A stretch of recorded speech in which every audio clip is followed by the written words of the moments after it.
what we have next is that we're going to be looking at the unit circle, which is a circle with radius 1. And if you subdivide the rotation of the circle, you get certain kind of measures of angle that are very good for graphing, very good for computing also trigonometric functions, as we're going to see. So for those measures that I'm going to mention right now, we can get the exact value of the trigonometric functions.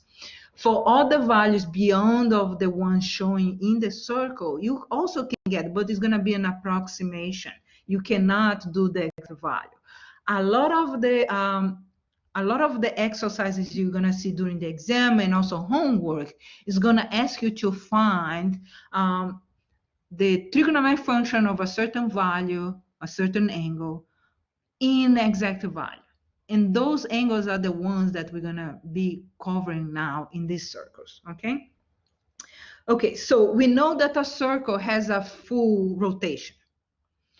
If you subdivide this 360, this full rotation by a certain way, you get kind of sections that are equivalent. So for example, let me do something on the bottom here. So I have the circle. We discussed this before, that if I divide the circle into quarters, right, the full circle has a rotation of 360. So the whole thing is 360 degrees. But if you subdivide, you get certain angles. If you subdivide into quarters, you get 90. Sorry, 90. So you get 90 here, 90 here, 90 here, 90 here. Now, if you take a quarter of the rotation, which is 90, and subdivide in half. Now, 90 divided by half is 45. It means that this section right here is equivalent to a 45 degrees angle, which means this other slice here is also 45 degrees. These other slice here, 45 degrees. This other slice, wedge is 45, and so on. So you get all of this to be subdivided into smaller pieces of the whole pie, and each piece is going to correspond to 45. So that's what you see in this particular circle right here. But notice that for each 45 degrees, actually you have the given angle in radians. So if this is an angle that corresponds to 45 degrees, and you using the conversion facts that we did before, let's do at least once. So we know that 45 degrees, if I want to convert to radians, I'm going to multiply by the fraction pi over 180. Remember, I want a radian, so radians unit has to be on the top of that fraction. So obviously the units of degrees will cancel, and we know that 180 can be divided by 45, and the result is 4. So you have 1 here, you have 4 here. So the result is the pi, which is still there, divided by 4. Right? So that's what it's saying here, that we have that 45 degrees equivalent to pi over 4. Now, if I move from 45 to the 90 degree, and let me put a different color. Let's see this color right here. Meaning 90 degrees, which is from the beginning in standard position up to the vertical line you see there on the top. That's 90 degrees. Now, 90 degrees is 2 times 45. So I already know that 45 degrees is pi over 4. It means that 90 degrees is 2 times the pi over 4 you have there. Right? And notice that that's what it's showing here, that you have that 90 degrees is equivalent to 2 times pi over 4. And of course, you can simplify a little bit more. The 2 and the 4 cancels. So the result is that you have pi over 2. So 90 degrees equivalent to pi over 2. So you can represent that fraction in the reduced form or not in the reduced form. Right? But they are the same value, which is 90 degrees.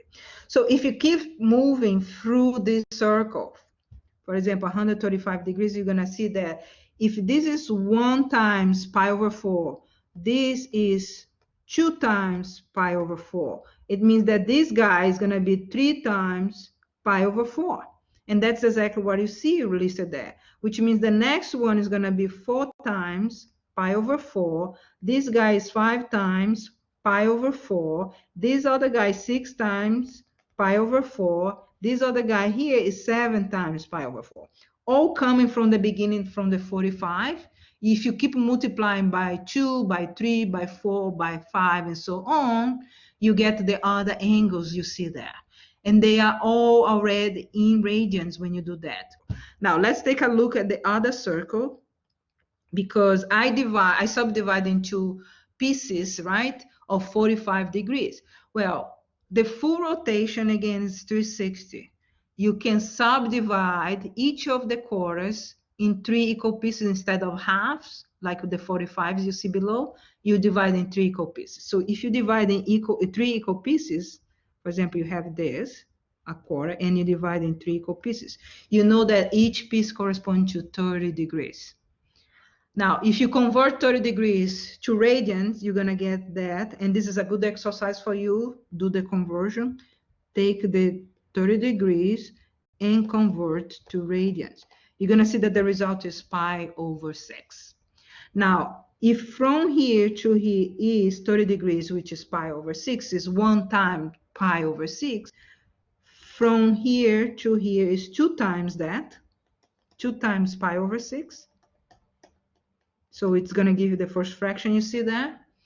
If you reduce that fraction, then you get the other fraction, which is pi over 3. Now, that is 60. 2 times 30 is 60. So 2 times pi over 6 is going to be the same, but in radians. And if you keep doing the multiplication by other number times, so I did 1, 2 times 3. You get 90 degrees. So 90 degrees is 3 times pi over 6, which is the same as pi over 2 when you reduced. And by the way, pi over 2 is the same number you got below. So you get 90 in 2 different ways, and the result's still the same in the lowest form of the fraction. And then if you do times 4, which is this angle, you get this. So this is times 4. So pi over 6 times 4. This is 5 times pi over 6, and so on. So you keep going, and you're going to complete the full circle, and you get always subdivision into 30 degrees. Those angles are what we can compute the trigonometric functions in exact value, meaning there is no approximation needed. You get the exact value. It's usually going to be a fraction, that's fine, but involve pi, so you don't need to approximate.